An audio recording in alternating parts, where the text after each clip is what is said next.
Médico de homens e de almas, a história de São Lucas, capítulo 5. O professor grego de Rúbria e Lucano era um jovem ativo e pequeno, de rosto moreno e malicioso e maneiras bizarras. Escravo, era muito valorizado pelos seus conhecimentos. Custara a Diodoro 500 peças de ouro, uma extravagância que só ocasionalmente causava um frêmito de arrependimento ao tribuno. Seu nome era Cusa, o que para Diodoro soava como nome pagão, nem grego nem romano, e tinha as feições de um sátiro jovem e língua apimentada e impudente.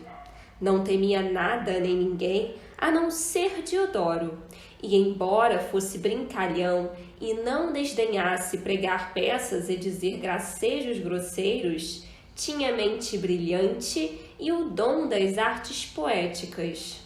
Além disso, odiava o analfabetismo e a estupidez e atacava-os em linguagem suja, que fazia Diodoro rir, mesmo quando censurava seu escravo.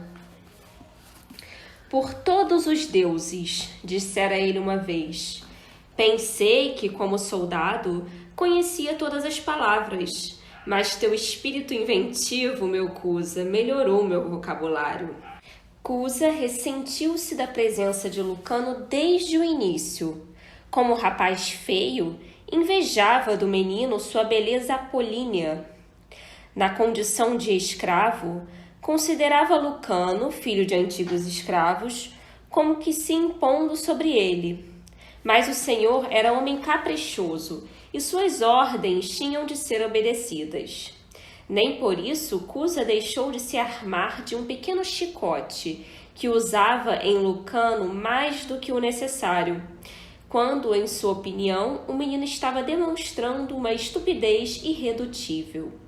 Fazia isso longe dos olhos de Rúbria e de qualquer outro que fosse contar ao tribuno o que se passava. E Lucano, embora indignado e dolorido, não se queixava. Um dia, porém, o menino prometia a si próprio. Tomaria aquele chicote e o usaria sobre os ombros de Cusa, com bons resultados. Cusa percebia o brilho nos olhos azuis do orgulhoso menino e fazia uma careta risonha. Pois é, pensava ele, sou pequeno de estatura e tu tens meia cabeça mais do que eu, meu belo ignorante, apesar da tua idade, mas aqui quem manda sou eu. A sala de aulas era pequena, com uma única mesa e 3 cadeiras, e uma estante cheia de rolos que eram livros. Cusa mantinha a porta aberta e, às vezes, por gentileza e indeferência para com Rúbria, levava os alunos para a relva e permitia-lhes sentar nela, Rúbria numa almofada para protegê-la da umidade. Os filósofos perambulavam entre as colunatas, dizia ele, e reclinavam-se sobre pedras.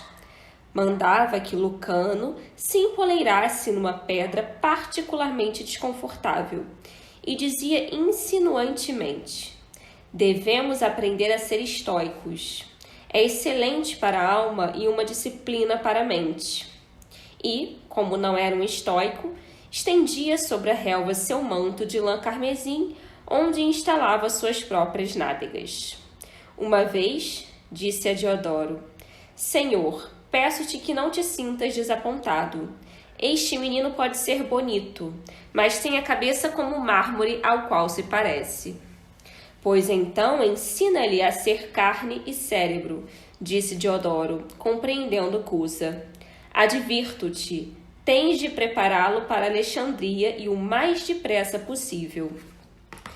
Aquilo fez com que Cusa detestasse Lucano mais do que nunca.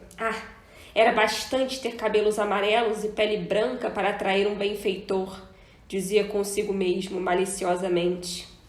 Tu, meu bom Cusa, pareces-te a um camelo ou a um macaco, e essa é a tua desgraça.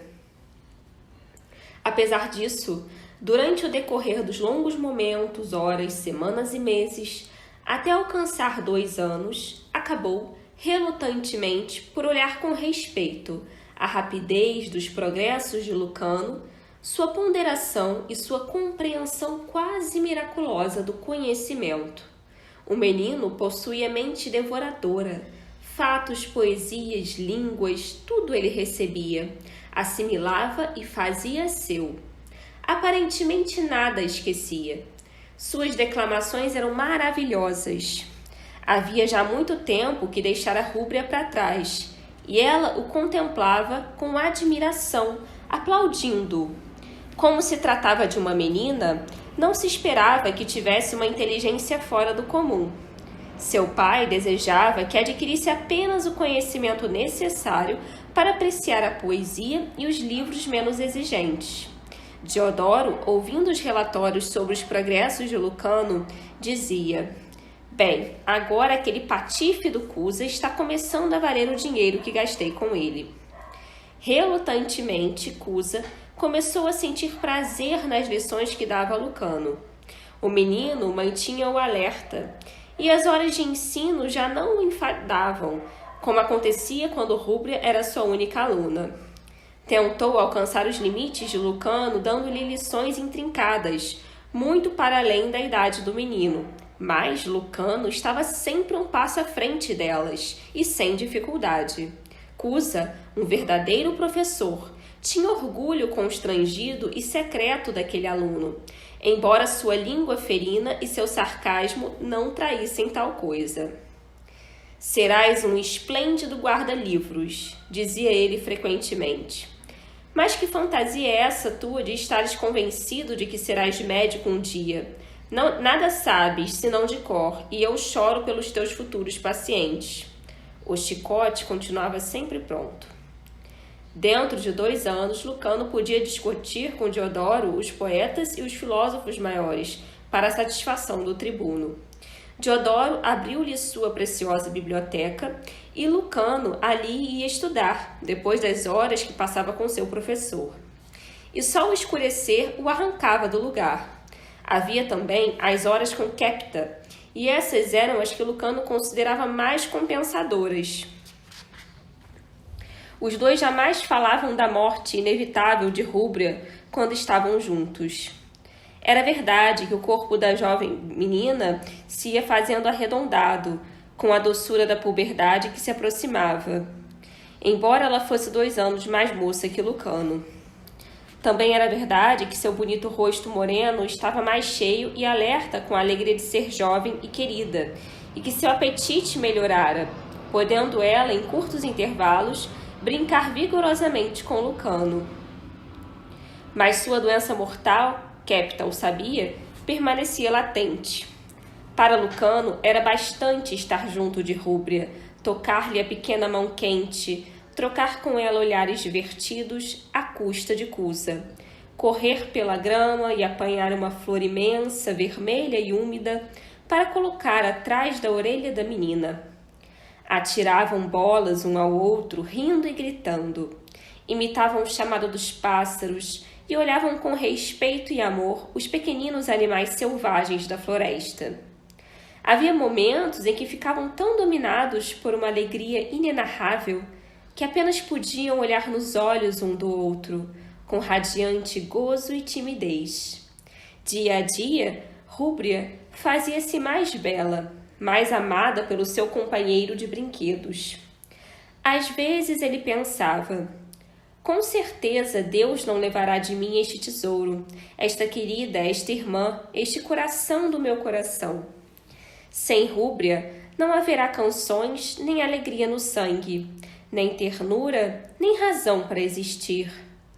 Brincava com os cabelos de Rúbria, como Diodoro havia brincado com os cabelos de Íris, e regozijava-se com suas madeixas sedosas, tão impregnadas de frescura e do pungente odor da vida. Às vezes, sem se falarem, beijavam-se, e a sensação da face de Rúbria encostada à face de Lucano dominava o menino em fervorosa beatitude. Tomava a companheira nos braços e sentia manter ali o mundo e toda a beleza e doçura. Vendo aquilo, Quepta já não advertia Lucano quanto à inevitável desolação. Ele próprio acreditava na presença de algo sagrado e iluminado pela inocência. Havia ocasiões em que se entristecia e perguntava: Deus dá apenas para retomar?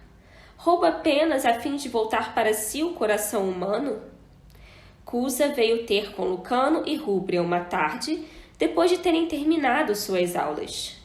Lucano tecia uma guirlanda de folhas e flores para Rúbria, e ela o observava com intenso prazer. No ombro da menina pousava um pássaro domesticado, todo escarlate e jade, que pipilava em seu ouvido. De vez em quando, ela voltava a cabeça e beijava-lhe o bico amarelo. O professor, sempre pronto a uma frase cáustica para censurar a perda de tempo, ficou abruptamente silencioso. Olhou-os de longe e sentiu-se tomado de melancolia. Os deuses ressentiam-se da juventude, da beleza e da alegria entre os mortais. Ali estava um rapaz como Febo, deus do sol, e uma donzela de tímida virgindade e doçura. Cusa, tomado por pressentimentos, voltou-se e saiu dali.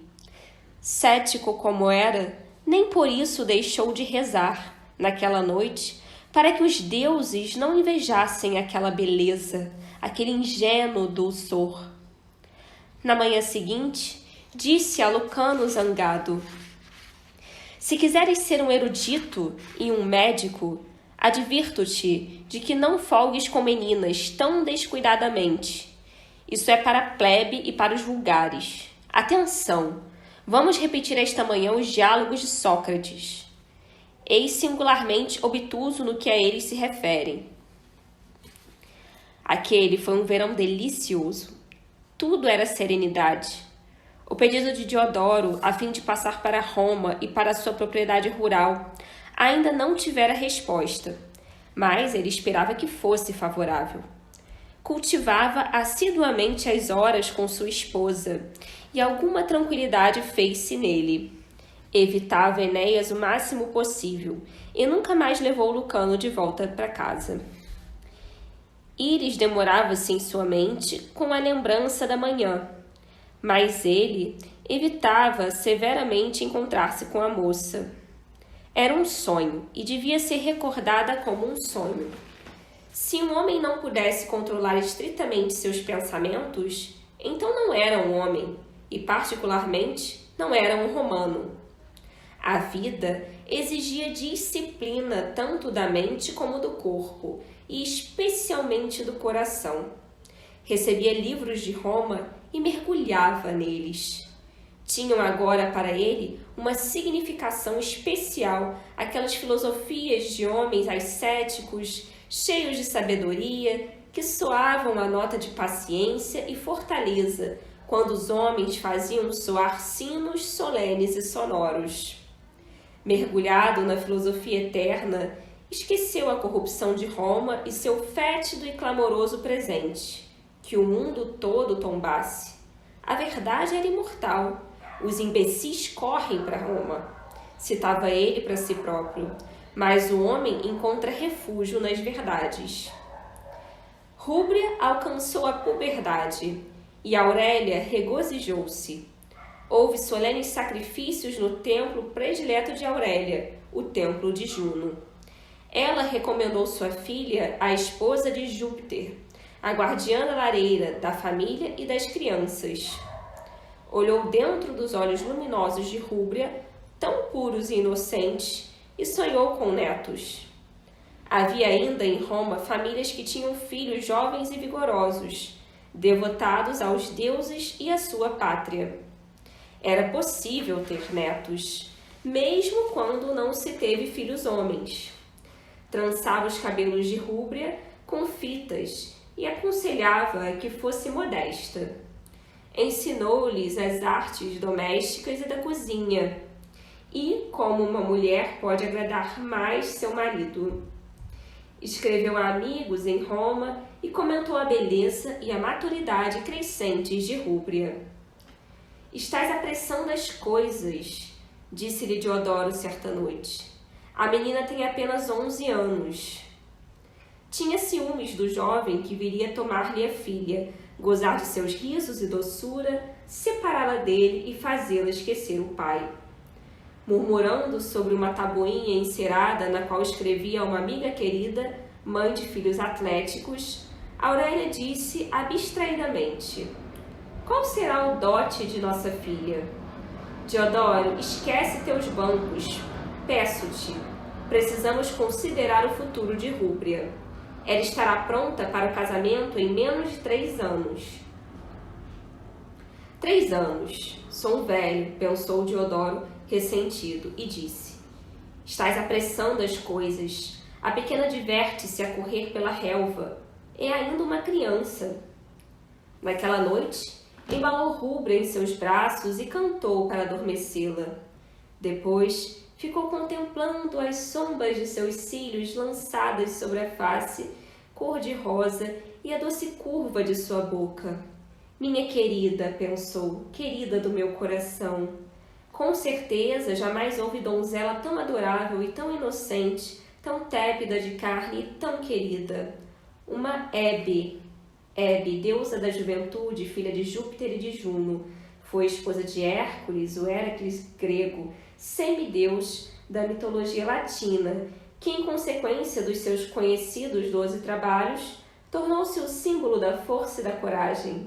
A referência aqui é o fato de ser Hebe a encarregada de servir aos deuses o néctar olímpico.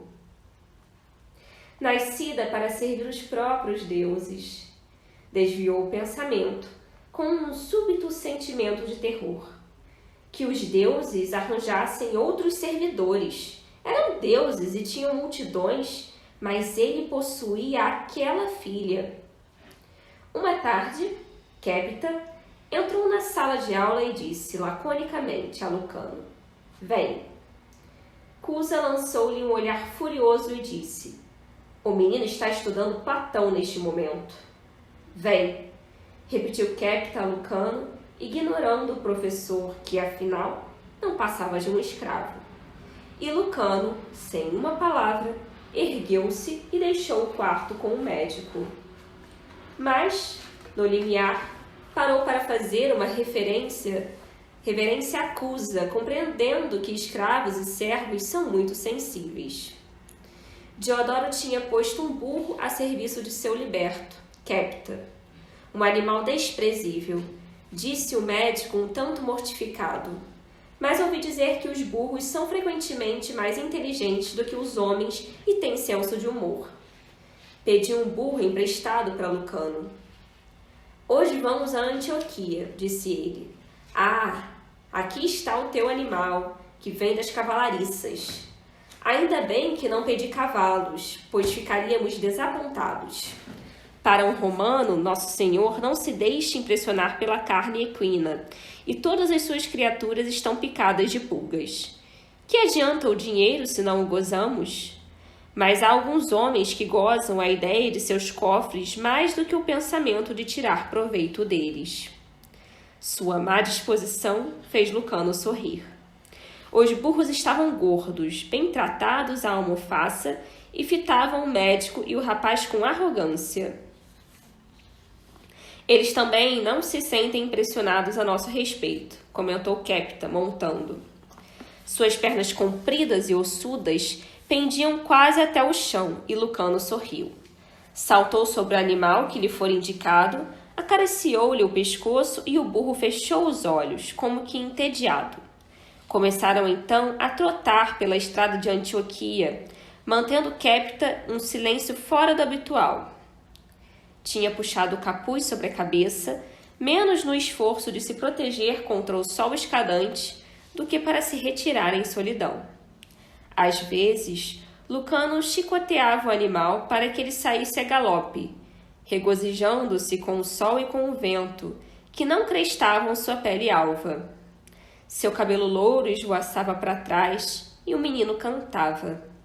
Não sabia onde Quépita o estava levando, mas era bastante estar livre à luz do dia, ser jovem e ver vastidões azuis, flores selvagens escarlates e roxas, ao longo da estrada estreita.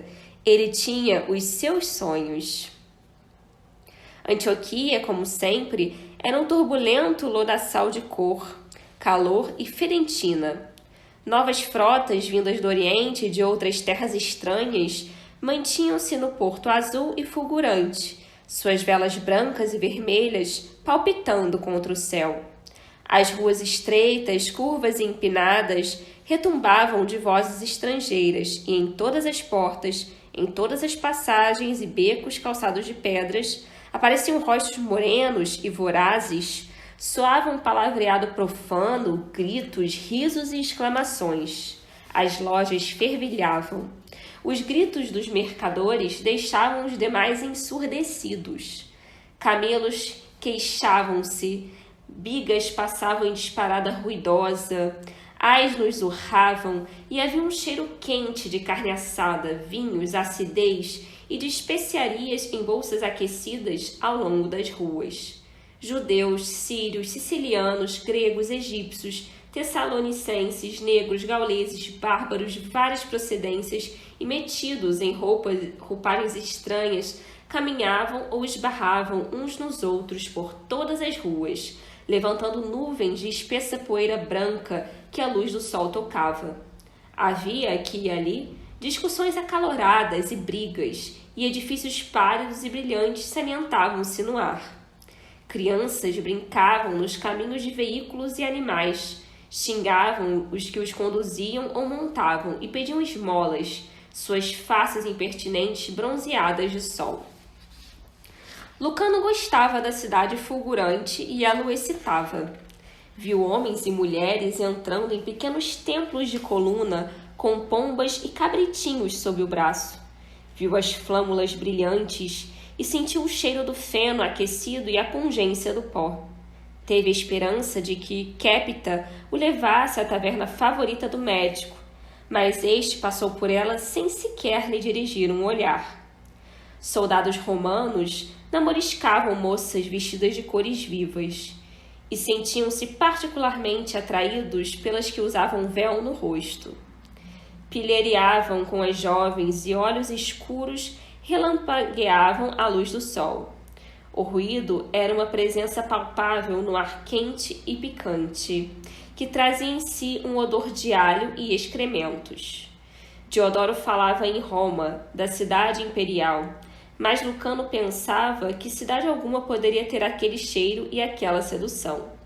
As mulheres debruçavam-se nas sacadas e de dentro de algumas casas vinha o tanger de liras e risos, vinha o cheiro das flores de laranjeiras e das rosas dos jardins que ficavam atrás das altas paredes.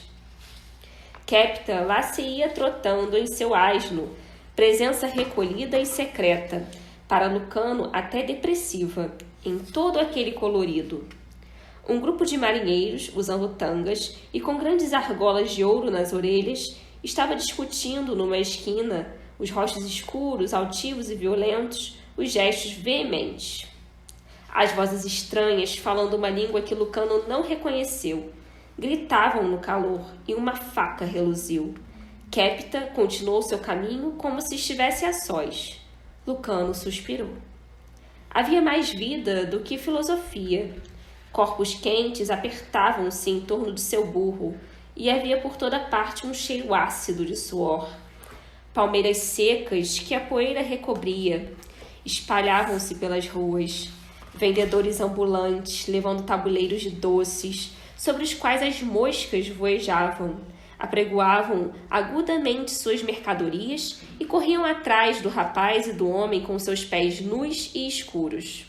Depois, desapontados, gritavam-lhes maldições. Mendigos sentavam-se contra as paredes, gemendo, batendo em suas tigelas, as barbas emaranhadas e sujas.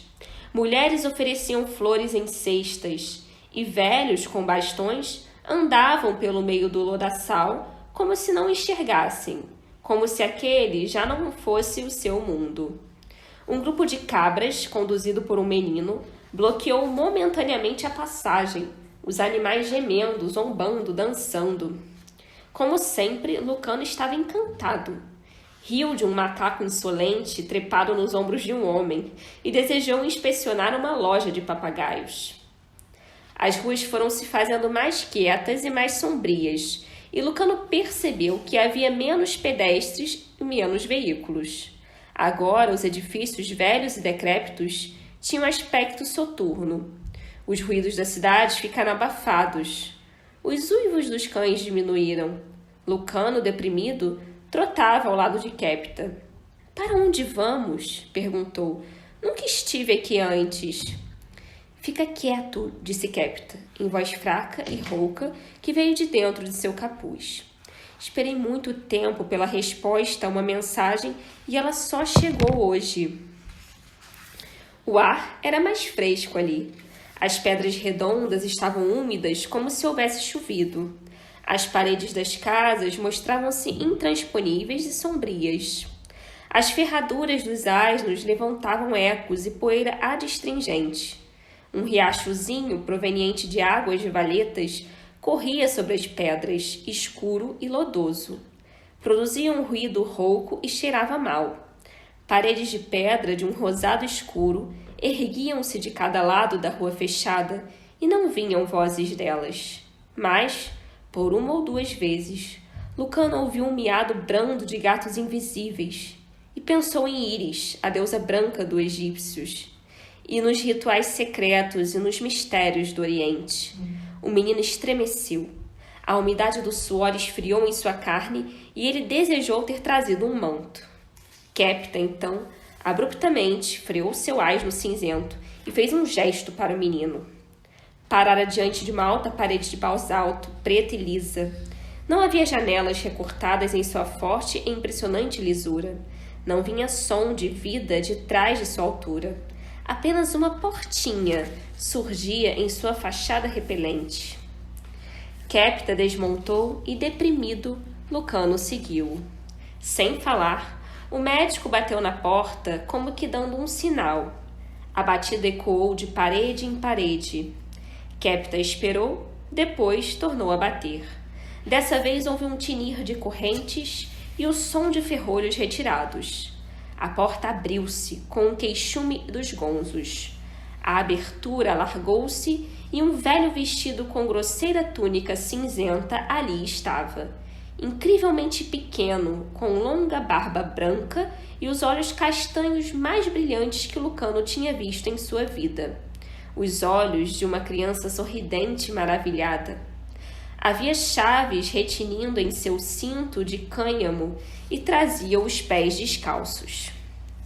Falou com Kepta numa língua incompreensível, rápida e em tom de boas-vindas, e curvou-se profundamente. Durante todo o tempo, lançava olhares curiosos sobre Lucano. Abriu a porta para trás, tornou a inclinar-se e afastou-se para um lado. Lucano pestanejou estonteado. Atrás daquela porta havia um jardim de relva sedosa, tamareiras, árvores brilhantes, fontes, canteiros de rosas e lírios e toda espécie de flores. O jardim fruía o sol como se fosse um outro mundo. Maciços de salgueiros agitavam-se como cataratas verdes ao mais doce e mais silencioso dos ventos. As fontes cantavam e as árvores respondiam. A uma certa distância, naquele brilho e perfume, ficava um edifício retangular, baixo e radioso, feito de mármore branco, e para além dele levantava-se um outro edifício de granito cinzento, com janelas em arco que fechavam, repelindo a luz, e tão silencioso quanto um sepulcro. Passagens de pedras amarelas serpeavam pelos jardins, e bancos de mármore ficavam espalhados aqui e ali em pontos de sombra claro e escura, protegidas do sol. Jamais Lucano vira tal beleza e tranquilidade, e ainda assim havia um ar de dignidade e reserva naqueles jardins e em torno dos edifícios. O silêncio não era perturbado sequer por uma voz, nem se via alguém nos terrenos, no edifício de mármore ou no outro edifício. O rapaz estava estupefato. Ficou a olhar, estonteado, enquanto a porta se fechava atrás dele e de Kepta, e não teve consciência do cuidadoso correr dos ferrolhos e do tilintar das correntes. Vem, disse Kepta, e Lucano seguiu sobre a relva macia. Pássaros coloridos fitavam-nos das ramas douradas. As fontes sussurravam. As rosas balançavam e exalavam tépida fragrância. Os lírios erguiam seus cálices alvos, espalhando seu perfume sagrado, enquanto abelhas suspendiam-se sobre eles, introduzindo os corpos dourados profundamente naquelas taças. E, pela primeira vez, Lucano percebeu um som que antes não ouvira. Era um ruído que o ouvido mal interceptava. Não uma canção, não um cântico, mas a apagada combinação de ambos. Fazia parte do ar luminoso, parte das fontes, parte do vento, e, contudo, era uma voz humana. Kepta conduzia Lucano em silêncio, através do relvado e em direção ao edifício retangular de mármore, que não tinha janelas nem pórtico. Uma porta de bronze esculturada com estranhas figuras que reluziam em toda aquela brancura abriu-se. Entra, disse Kepta. Lucano, mesmo em seu estonteamento, teve um sobressalto. Mão alguma abrira a porta, que aparentemente movera-se por si mesma, sem ruído de gonzos. Lucano ficou no limiar e hesitou antes de entrar ali. Kepta murmurou: nada fales, nada perguntes. Eu vou te deixar por alguns momentos. A porta fechou-se diante do rosto dele e Lucano ficou sozinho. Embora não houvesse janelas nem porta aberta, a nua alvura do amplo aposento estava impregnada de uma luz flutuante e aperolada que se acentuava, reluzia, desmaiava, depois tornava a reluzir. Era impossível ver a nascente daquela luz que pulsava como um coração pacífico. Trazia com ela um toque como que de incenso, que vinha de toda parte e de parte alguma. Lucano percebeu imediatamente que estava num templo, mas não sabia de que espécie, e sem que pudesse explicar porquê, começou a tremer. Notou então que no centro do aposento estava a mais estranha de todas as coisas. Não um altar, mas algo que lançou um medo impulsivo na alma do rapaz. Sobre a ampla plataforma central de 3 degraus baixos de mármore branco, levantava-se o grande símbolo da coisa mais infamante do mundo, o símbolo da mais vil criminalidade e morte. Era uma cruz imensa que parecia feita de alabastro transparente e que se erguia quase até o teto raso de pedra lisa. O medo de Lucano transformou-se em temor respeitoso e espanto. A cruz elevava-se solitária e nada mais havia no templo a não ser sua simples, mas terrífica majestade. Nenhum som, mas absoluto silêncio. A luz pulsava e desvanecia-se, e a cruz esperava. Lucano, entretanto, ficou de pé, longamente a contemplara, o coração batendo audivelmente em seus ouvidos. Poucas, muito poucas vezes, ele vira um homem crucificado nas colinas dos arredores de Antioquia e sentira-se comovido até as lágrimas, tomado de uma cólera a que não saberia dar nome.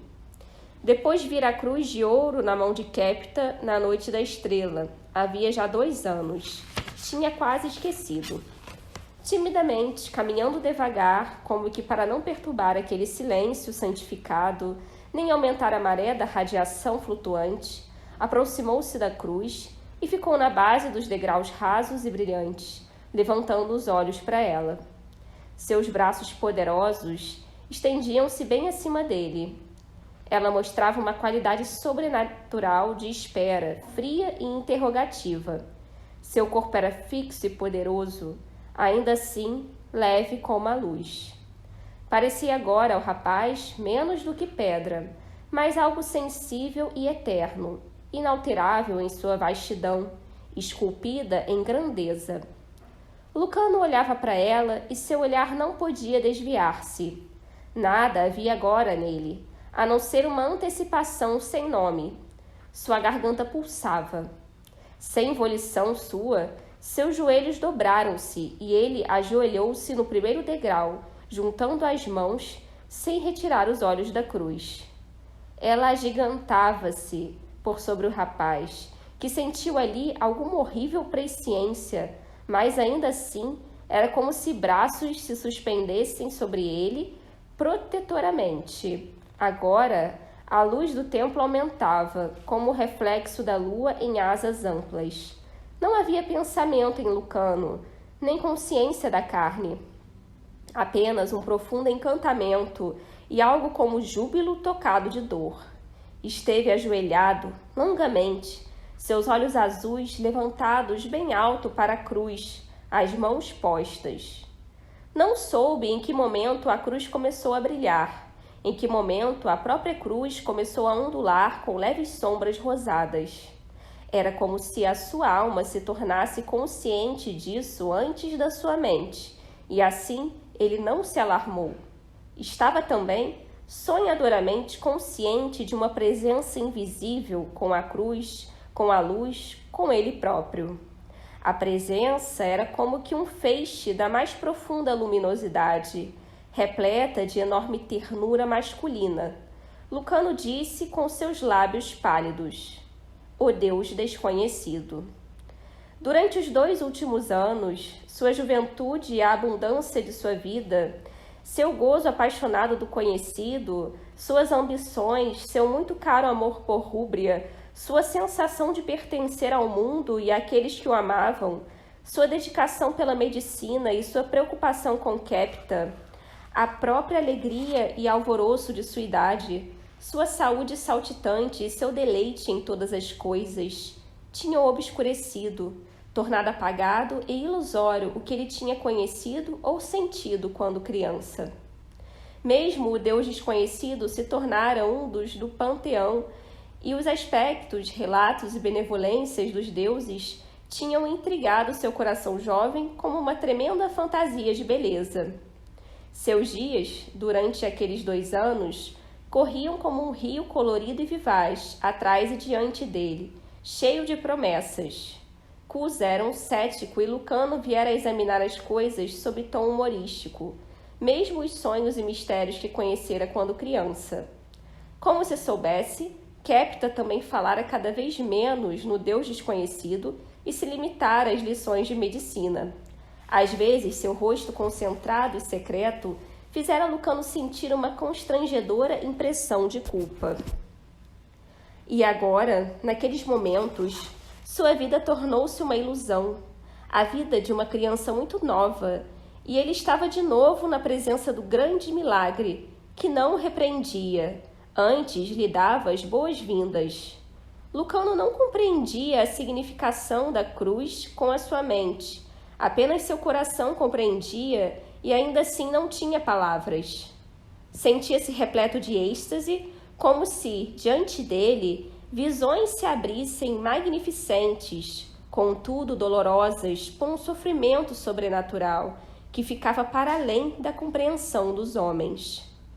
O faiscar da cruz tornou-se mais profundo em colorido e mais intenso, de forma que as paredes brancas, o teto e o piso empalideceram como nuvens, parecendo tão tênues quanto elas. Lentamente, de forma sincrônica, o colorido rosado e inquieto tomou a aparência de flutuantes sombras de sangue, empoçando, tombando e derivando dos braços e descendo por todo o enorme corpo da cruz. A luminosidade aperolada que flutuava pelo templo moveu-se mais rapidamente, como se presenças etéreas se estivessem reunindo em maior concentração. O menino estava consciente de que não sentia medo, apenas um assombro crescente e um amor tão profundo que seu corpo mal podia conter. Os reflexos escarlates vindos da cruz reluziam em seu rosto, em sua túnica branca, em suas mãos postas, em seus olhos, em seus joelhos dobrados. Vagarosamente, arrastado como que por um encanto, ele ergueu-se e subiu os degraus rasos, pondo-se em nível com a cruz. Era uma árvore onde se misturavam o vermelho e o branco, palpitando com força desconhecida para ele. Ousou estender a mão e tocá-la. Sentiu-a fria sob seu toque, ainda assim vibrando lentamente. Súbito, Lucano foi dominado por uma paixão que ia além dos arrebatamentos. Sentia-se arrastado para o próprio coração da cruz.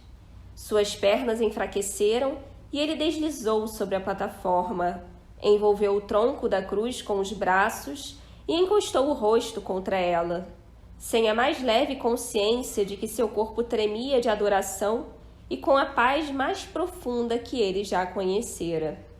Fechou os olhos, estava no âmago do universo. A porta de bronze abriu-se silenciosamente, como que tocada por mão invisível, e 4 homens apareceram no limiar, e um deles era Kepta. Conservaram-se na abertura e viram um rapaz prostrado, os braços circundando a pedra da cruz, o rosto contra seu fuste. 3 dos homens, muito mais altos e de ombros mais largos do que o do próprio Kepta, sorriam com ternura, olhando uns para os outros. Aproximaram-se da plataforma com pés que pareciam calçados de veludo, e ali ficaram, sem uma palavra, contemplando a cruz por muito tempo. Depois, os 4 ajoelharam-se, inclinaram a cabeça sobre o peito e fecharam os olhos. Seus lábios moviam-se em oração. 3 dos homens estavam vestidos como reis solenes, pois na verdade eram reis. Suas túnicas e seus mantos reluziam em tonalidades carmesins, azuis e brancas, e um tom jade dos mais delicados. Cinturões de ouro trabalhado, incrustados com joias reluzentes, rodeavam-lhes a cintura. Turbantes da mais pura seda branca envolviam-lhes a cabeça, constelados de pedras preciosas que brilhavam com resplendor celeste. Traziam ao pescoço imensos colares largos de ouro e prata, cada um mais comprido do que o outro, franjados de metais nobres e intrincadamente trabalhados com pedras preciosas de muitas cores. Os braços morenos e nus ostentavam largos braceletes incrustados de gemas, logo abaixo dos ombros e em torno dos pulsos, e os pés calçavam sandálias douradas. Os rostos orientais mostravam-se morenos pelo sol do deserto, e as barbas curtas eram viris e reluziam com óleos perfumados. De sob espessas sobrancelhas pretas, seus olhos orientais cintilavam como fortes estrelas escuras, e seus narizes eram de águias, aduncos e poderosos, mais do que um tanto selvagens, como eram seus lábios vermelhos. Lucano não saberia dizer quando teve consciência da presença de Kepta e dos estranhos, mas não lhe pareceu esquisito que ali estivessem, e olhou-os com aceitação tranquila, esperando, os braços ainda rodeando a cruz. Quando se levantaram, Lucano não se moveu, pois foi como se eles o tivessem esquecido ou não o tivessem visto. Deixaram o templo e Lucano tornou a dormitar ou dormir, e aquilo foi algo que mais tarde não soube explicar a si próprio. Sentia a mais profunda relutância em deixar a cruz. Enquanto ali estava, sentia segurança, paz e a realização de todos os desejos. Kepta ficou de pé, separado dos estrangeiros no jardim, enquanto eles se comunicavam uns com os outros, voltando-se para o que falava com a mais profunda gravidade e depois confirmando com um gesto de assentimento. Falavam uma língua que nem Kepta conhecia, mas que tinha ressonâncias familiares, como se ouvisse ecos de vozes de sua infância. Afinal, como que chegando a uma conclusão, sorriram afetuosamente para Kepta, e um dos estrangeiros aproximou-se dele, e quando Kepta ajoelhou-se, o outro colocou-lhe a mão sobre a cabeça, abençoando-o. Falou então de forma que Kepta pudesse entender. Não te enganaste, meu irmão, disse ele. Estás verdadeiramente certo. O rapaz é um de nós, mas não pode ser admitido na fraternidade e eu não ouso dizer-te o porquê. Há um outro caminho e uma outra luz para ele, através de longos e áridos lugares, cinzentos e desolados, e ele terá de encontrá-los, porque Deus tem trabalho para ele realizar antes que chegue a sua última viagem, e uma mensagem única para lhe dar. Não te sintas desapontado, não chores. Fizeste bem, e Deus está contente contigo. Muitos serão chamados dos cantos mais remotos da terra, e quando e como são escolhidos não está em nossas mãos, mas nas mãos de Deus apenas. Ensina-lhe o que puderes ensinar-lhe, depois deixa-o ir, mas podes estar certo de que não se extraviará nas sombras e de que voltará de novo para a cruz.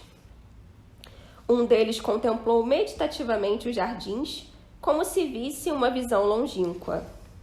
Chegará até ela e sentará em seus joelhos, murmurou. Ela lhe falará das coisas que ponderou em seu coração e sobre as quais não falará a outro homem. Tem poucos anos mais do que o próprio Lucano e também terá de sofrer sua angústia, que aceitou na noite da Anunciação angélica. Ele verá sua beleza e doçura e ouvirá sua meia voz, mas isso será no futuro, não está prescrito para agora. Eu desejei vê-la, tocar seu manto, disse Kepta, a voz trêmula. Sonhei com a visão do menino recém-nascido em seus braços. Tu a verás, disse um dos estrangeiros em voz baixa. Se não a vires aqui, hás de vê-la no céu. Misteriosos são os caminhos de Deus, disse ainda outro. Nós só podemos obedecer. Eu nada tenho a dar, disse Kepta. Estás dando tua vida, és fiel e cheio de conhecimento. Kepta levantou-se, depois inclinou-se e beijou a barra do manto dos estrangeiros, os olhos nublados pelas lágrimas. Eles ergueram-no, beijaram-no e deixaram-no, dirigindo-se para o edifício de granito que ficava à distância. Dai-me sabedoria, murmurou Kepta quando eles se afastaram. Lucano surgiu, passando pela porta que ficara aberta, deslumbrado, pestanejando, e encontrou Kepta sozinho. O rapaz e o homem contemplaram-se mutuamente, demasiado repletos de pensamentos para poderem falar durante algum tempo. Depois Lucano disse: Quem eram aqueles homens? Parecem reis. São reis, disse Kepta delicadamente. São os reis magos. Tomou a mão fria de Lucano e conduziu-o para a saída, dizendo: Não faças perguntas, porque eu não posso responder. Não me é permitido falar.